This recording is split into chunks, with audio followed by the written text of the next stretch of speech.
शब्द, तुझे भरोसा नहीं ना, तो फिर जा अपने कमरे में जाकर देख। तेरे पलंग के नीचे तुझे तेरी माँ की हड्डियां मिलेंगी। प्रभात दौड़कर अपने कमरे में जाता है और अपने पलंग के नीचे देखता है। वहां पर सचमुच एक कंकाल पड़ा हुआ था और उसके शरीर पर जो कपड़े थे वो प्रभात की माँ के थे। क्या बात है, आज तो आप सुबह से ही बहुत बिजी हैं। ऐसा क्या लिख रहे हैं? बस एक फैमिली की कहानी लिख रहा था। जैसे हमारी फैमिली है ना, तुम, माँ और मैं, लेकिन थोड़े अलग तरीके से, क्योंकि ये कहानी हॉरर है और इसमें जो आदमी है ना, मैंने उसकी बीवी को मार दिया है। मतलब कहानी में ऐसा लिखा है। और जानती हो, उसके बाद जो बीवी है ना, वो एक बुरी आत्मा बन जाती है।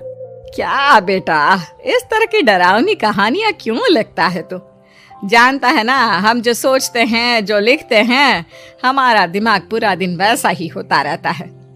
माँ, परेशान होने वाली क्या बात है? राइटर हूँ मैं, मेरा तो काम है कहानियां लिखना। और वैसे भी ये सिर्फ एक कहानी है माँ, कोई सच नहीं है। उसके बाद कुछ दिन बीत जाते हैं। एक रात प्रभात को अपने ऑफिस से लौटने में देरी हो जाती है। रात के लगभग 12 बजे हुए थे। प्रभात जैसे ही अपने घर पहुंचता है, उसने देखा कि उसकी पत्नी दुर्गा डाइनिंग टेबल पर उसका इंतजार कर रही है। आ गए आप? कब से आपका इंतजार कर रही थी। देखिए ना, खाना भी ठंडा हो गया है। अरे दुर्गा, आज तुमने अपने इतने लंबे लंबे बालों को खोलकर क्यों रखा है? तुम तो हमेशा अपने बाल बांध कर रखती हो। वो क्या है ना प्रभात, जब इंसान अपनी जिंदगी से मुक्त हो जाता है ना, तो उसे दूसरे सारे बंधन खोल देने चाहिए। इसलिए मैंने अपने बालों के बंधन भी खोल दिए। ये तुम किस तरह की बातें कर रही हो? तुम ठीक तो हो? मैं बिल्कुल ठीक हूँ प्रभात। अच्छा चलो खाना खाओ। वो क्या है ना दुर्गा, मुझे भूख नहीं है। ऑफिस में कुछ खा लिया था। कोई बात नहीं, मैं तुम्हारे लिए एप्पल काट देती हूँ, एप्पल खा लो। नहीं दुर्गा, मुझे नहीं खाना है, मेरा मन नहीं है यार। तभी अचानक से दुर्गा अपने हाथ में एक बड़ा सा चाकू लेकर प्रभात पर हमला कर देती है। प्रभात अपने आप को बचाने की कोशिश करता है। आज मैं तुझे नहीं छोड़ूंगी, तुझे अपने साथ लेकर जाऊंगी अपनी दुनिया में। ये क्या बोल रही हो तुम? तुम्हारा दिमाग खराब हो गया है। आखिर तुम हो कौन? दुर्गा अपनी गर्दन टेढ़ी करते हुए बोलती है। मैं दुर्गा हूँ, तुम्हारी पत्नी। ध्यान से देखो मेरी आंखों में। प्रभात बुरी तरह से डर जाता है और घबराहट में वो चाकू अपनी पत्नी के पेट में मार देता है। उसकी पत्नी की वहीं के वहीं मौत हो जाती है और उसकी चीख की आवाज सुनकर उर्मिला दौड़ते हुए बाहर आती है। ये तूने क्या किया प्रभात? तुमने अपनी पत्नी का खून कर दिया, लेकिन तू तो उसे बहुत प्यार करता था बेटा। तूने बहू को क्यों मार डाला? माँ, ये आपकी बहू नहीं थी, इसके अंदर कोई बुरी आत्मा घुसाई थी। मैं नहीं जानता ये सब कैसे हो गया, लेकिन वो मुझ पर हमला कर रही थी, मुझे मारने की कोशिश कर रही थी। माँ, मैंने कुछ नहीं किया। ये तूने क्या कर दिया बेटा? दुर्गा ने मुझे कहा था कि वो तेरी कहानी को उस कैरेक्टर की तरह एक्टिंग करके तुझे डराने की कोशिश करेगी। अरे वो तो तेरे साथ मजाक कर रही थी। हे भगवान, ये क्या हो गया? इसका मतलब दुर्गा। लेकिन माँ, मैंने जो कहानी लिखी थी उसमें भी ऐसा ही हुआ था। उस औरत ने अपने पति के साथ मजाक किया और गलती से उसके पति ने उसके पेट में चाकू मार दिया। मेरी कहानी सच कैसे हो सकती है? माँ, मुझे बहुत डर लग रहा है। अब ये सोच, दुर्गा की लाश का क्या करें हम? अगर गलती से भी ये बात बाहर फैल गई ना, तो तुझे पूरी जिंदगी जेल की सलाखों के पीछे रहना पड़ेगा। एक काम करते हैं माँ, हम घर के पीछे वाले बगीचे में उसकी लाश को दबा देते हैं। अगर कोई पूछेगा तो कह देंगे कि उर्मिला अपने मायके गई और फिर एक दिन हम भी अचानक यहाँ से कहीं दूर चले जाएंगे। कोई नहीं आएगा हमें पूछने, कोई नहीं आएगा माँ, बाद में जो होगा हम देख लेंगे। प्रभात अपनी माँ उर्मिला की मदद से दुर्गा की लाश को अपने घर के बगीचे में गाड़ देता है। कुछ दिन तो ऐसे ही बीत जाते हैं, लेकिन एक दिन अचानक रसोई से आ रही कुछ आवाजें सुनकर प्रभात की नींद खुलती है। प्रभात ने देखा कि वहां पर एक लंबे बालों वाली औरत दूसरी तरफ चेहरा करके खड़ी हुई थी। कौन है? कौन है वहां पर? अरे कौन हो तुम? मैं दुर्गा हूँ प्रभात। क्या हुआ, मुझसे इस तरह के सवाल क्यों कर रहे हो तुम? तुम दुर्गा नहीं हो सकती। दुर्गा तो प्रभात, मैं तुम्हारी पत्नी हूँ, तुम मुझे कैसे भूल सकते हो? 4 दिन के लिए मायके क्या चली गई, तुम तो मुझे भूल ही गए। अब अगली बार ना मैं कहीं नहीं जाऊंगी। पता चला तुमने तो मुझे पहचानने से ही इनकार कर दिया। नहीं, तुम दुर्गा नहीं हो सकती। तुम दुर्गा हो ही नहीं सकती। मैं जानता हूं ये सब क्या हो रहा है। मैंने अपनी कहानी में लिखा था कि उस आदमी की पत्नी की मौत के बाद एक बुरी आत्मा उसका रूप लेकर उसके घर में आ जाती है। तुम वही हो ना? और अचानक से खूबसूरत दुर्गा का चेहरा काला पड़ जाता है। उसकी आंखें लाल हो जाती हैं और पूरे शरीर पर बाल, लंबे नुकीले नाखून, उसके दोनों पैर उल्टे हो जाते हैं और बेहद डरावनी आवाज में वो चिल्लाकर कहती है, बुरी आत्मा, मेरा खून करके मुझे अपने ही घर में गाड़ कर तू मुझे बुरी आत्मा कह रहा है? मैं तुझे छोड़ूंगी नहीं। और अचानक से प्रभात के घर में बेहद डरावनी आवाजें गूंजने लगती हैं। घर में चारों तरफ बहुत सारी बुरी आत्माएं नजर आने लगती हैं। प्रभात घबरा कर अपनी माँ को आवाज देता है, माँ कहाँ है आप? जल्दी आइए माँ, देखिए ना ये सब क्या हो रहा है। प्रभात ने देखा कि अचानक से उसकी माँ कमरे से दौड़ कर आती है। क्या हुआ प्रभात? और ये लोग कौन है? इन सब की गर्दन टेढ़ी क्यों है? इनके बाल खुले हुए। हाँ प्रभात, ये सब लोग तो मुझे मरे हुए नजर आ रहे हैं। हाँ माँ, ये सब लोग मरे हुए ही हैं और ये ठीक वैसा ही हो रहा है जैसा मेरी कहानी में हुआ था। लेकिन मेरी कहानी के हिसाब से तो आप भी।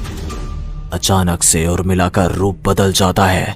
वो भी एक डरावने साए की तरह बन जाती है और बेहद डरावनी आवाज में चिल्ला चिल्ला कर कहती है, मर गई तेरी माँ। जानता है, कल रात जब तू सो रहा था ना, तो मैंने उसके शरीर का सारा खून पी लिया। अब बस हड्डियां बची है उसके शरीर में। नहीं, ऐसा नहीं हो सकता। ऐसा बिल्कुल नहीं हो सकता। मेरी माँ नहीं मर सकती। तुझे भरोसा नहीं ना? तो फिर जा, अपने कमरे में जाकर देख। तेरे पलंग के नीचे तुझे तेरी माँ की हड्डियां मिलेंगी। प्रभात दौड़कर अपने कमरे में जाता है और अपने पलंग के नीचे देखता है। वहां पर सचमुच एक कंकाल पड़ा हुआ था और उसके शरीर पर जो कपड़े थे वो प्रभात की माँ के थे। माँ, अब मुझे कुछ करना पड़ेगा। लेकिन मेरी कहानी में लिखा था कि माँ की मौत मेरे हाथों से होगी, पर माँ तो पहले ही मर चुकी है और वो बुरी आत्मा मुझे भी मार देगी। नहीं नहीं, इससे पहले कि वो मुझे कुछ करे, मुझे उसका काम खत्म करना होगा। प्रभात अपने हाथ में बड़ा सा चाकू लेकर उस बुरी आत्मा पर हमला कर देता है जिसने प्रभात की माँ का रूप लिया हुआ था। और अगले ही पल वो नीचे गिर जाती है और उसके शरीर से खून बहने लगता है। ऐसा नहीं हो सकता। एक बुरी आत्मा के शरीर में तो खून होता ही नहीं है। तो क्या सच में मैंने अपनी माँ को मार दिया? लेकिन अभी कुछ देर पहले तो फिर वो कंकाल किसका है? और ये कौन है? मैं पागल हो जाऊंगा। और अपनी माँ की लाश, इसका मैं क्या करूं? लोग पूछेंगे तो मैं क्या जवाब दूंगा? तभी वहां पर दुर्गा का रूप लेकर जो आत्मा थी उसने प्रभात से कहा, गाड़ दे अपनी माँ को ले जाकर उसी जगह जहाँ तूने मेरा खून करके मुझे गाड़ दिया था। जा, चला जा। घबराया हुआ प्रभात पागलों की तरह अपनी माँ की लाश को लेकर बगीचे में गाड़ देता है। प्रभात की हालत पागलों जैसी हो जाती है। वो अपने आप को अपने घर में बंद कर लेता है। कहानी के हिसाब से तो आगे ये हुआ था कि कहानी लिखने वाले ने उन बुरी आत्माओं से डरकर आत्महत्या कर ली थी। तो क्या मैं भी मर जाऊंगा? क्या मैं भी आत्महत्या कर लूंगा? एक काम करता हूँ, मैं अपनी कहानी का अंत बदल देता हूँ। हाँ, ये मैंने पहले क्यों नहीं सोचा। मैं लिख दूंगा कि कहानी को लिखने वाला आत्महत्या नहीं करता, बल्कि कहीं दूर जाकर नए सिरे से अपनी जिंदगी शुरू करता है। यही सोचकर प्रभात ने अपनी लिखी हुई कहानी को बाहर निकाला और उसे पढ़ना शुरू किया। ये देखकर वो हैरान रह गया कि कहानी का क्लाइमैक्स तो किसी ने पहले ही बदल दिया था। ये क्या? इसमें तो लिखा हुआ है कि आखिर में उस लेखक की पत्नी और माँ दोनों बगीचे में जिंदा दफन थे। बुरी आत्माओं ने उनको कैद करके रखा था और वो लेखक अपनी माँ और पत्नी दोनों को जिंदा बाहर निकाल लेता है। लेकिन ये सब लिख किसने दिया? प्रभात दौड़कर बगीचे में जाता है और वहां पर खुदाई करना शुरू कर देता है। प्रभात देखता है कि वहां पर लकड़ी के 2 बड़े संदूक हैं और उनके अंदर से आवाजें आ रही हैं।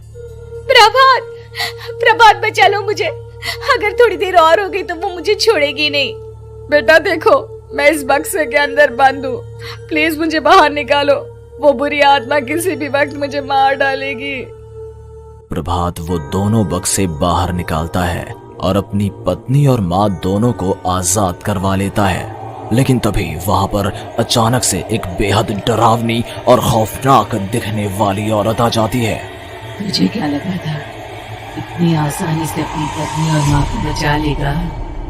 बस 5 मिनट और उसके बाद अमावस का चांद आसमान में आने ही वाला है।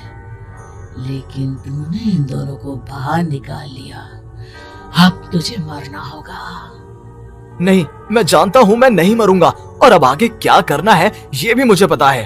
प्रभात ये बहुत खतरनाक है, हमें मार डालेगी प्रभात, चलो यहाँ से। नहीं दुर्गा, अब मुझे अच्छी तरह से पता चल चुका है कि इस बुरी आत्मा से हम कैसे पीछा छुड़वा सकते हैं।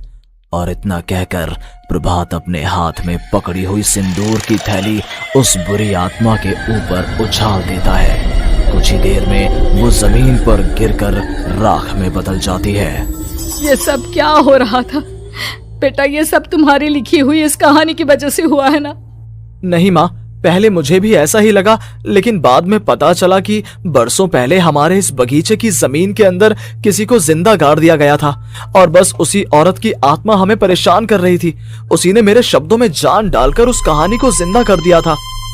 मुझे माफ कर दो प्रभात, मैंने आपकी कहानी के साथ छेड़छाड़ की थी और उसे बदल दिया था। माफी मांगने की जरूरत नहीं है दुर्गा, तुम्हारे उस बदलाव की वजह से ही आज हम सब जिंदा हैं, क्योंकि आखिर में कहानी में वो हुआ जो तुमने लिखा था।